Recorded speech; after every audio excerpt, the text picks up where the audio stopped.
Good afternoon. Before I start, I'd like to do a little survey real quick, kind of just to get an idea what kind of crowd I'm talking to. Mr. Cook asked how many liberals we have here. I'd like to ask a different question. How many of you love America? How many of you love your country? How many of you are Republicans or at least conservative? And how many of you are Christians?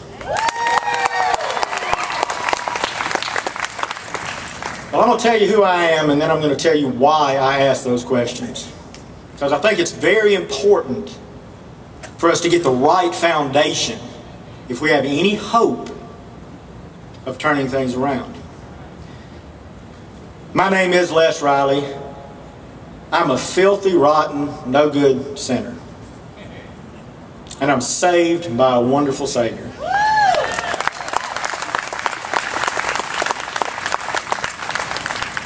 I've been married for 23 years to a woman who puts up with me doing this kind of stuff all the time. She's given me 10 children. I'm a lifelong 8th generation Mississippian. And I love my country too. I've been a political activist. My family held office in DeSoto County for 100 consecutive years. I had a sheriff, I had a chancery clerk for about 42 years. They were Democrats for a long time, then they switched to the Republican Party. I ran for alderman on the Republican ticket in Horn Lake. And since 1998, I've been chairman of the Mississippi Constitution Party. In 1998, I ran for in 2007, I ran for Commissioner of Agriculture against Lester Spell. I didn't win, but Mr. Cook mentioned that he wasn't victorious, and I believe I was victorious. The night of the event, the night of the election, we had a victory party at my house. And the reason I was victorious is because I spoke the truth, I stood for what I believed in, I introduced some issues into the campaign that people wouldn't even discuss if I hadn't been in the race, and I gave people something to vote for rather than something merely to vote against. See, you never lose when you obey God. You never lose when you do the right thing. Robert E. Lee said, we must do our duty. We cannot do more, and we should not want to do less. Duty belongs to us. Results belong to God. But why I got invited here is I'm the founder of an organization called Mississippi Personhood, or Personhood Mississippi rather. And what we're doing, we're trying to get an amendment to our state constitution that would define person as beginning at fertilization. Now what that would do, it would give equal protection to all human beings regardless of size. See, the gay rights people say they're the end of the civil rights movement. They're it. The only people who don't have civil rights in this country are the tiny people.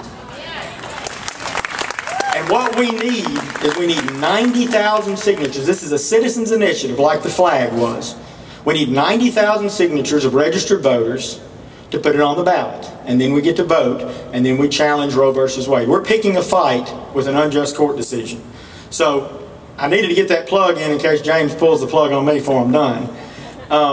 But my kids are here. There are several people here with petitions. If you have not signed it, please sign it. If you have signed it, please get some, take it to your church, do that kind of thing. But now I'm going to tell you why I asked that poll. See, I asked the question, do you love your country? Are you a Republican? Are you a Christian? And I thought about it this morning when I thought about all the churches I passed that have the American flag and the Christian flag. And it's got to be like this, folks. See, do y'all know the difference between patriotism and nationalism? Patriotism is natural and it's God-honoring. I love Mississippi because this is where I was raised. I love my family more than I love other people. That's natural. That's the way God made us. You love the stars that you look at night because you've seen them your whole life, and you have a natural tie to your soil and your country and your state, and you love that. That's patriotism. But nationalism is when we transfer that to our government and say, our government can do no wrong. My country, right or wrong, is idolatry. Alex de Tocqueville said, America will remain great as long as America remains good.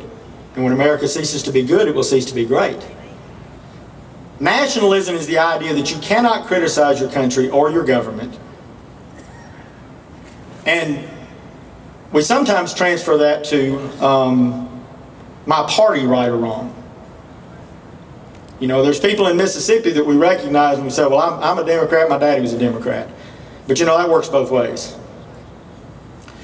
I won't try to say his name because I butcher it every time, but there was a Russian writer and patriot during the communist reign of Russia, or the Soviet Union, and he criticized the government, and he ended up spending years in a Russian prison. He wrote a book called The Gulag Archipelago.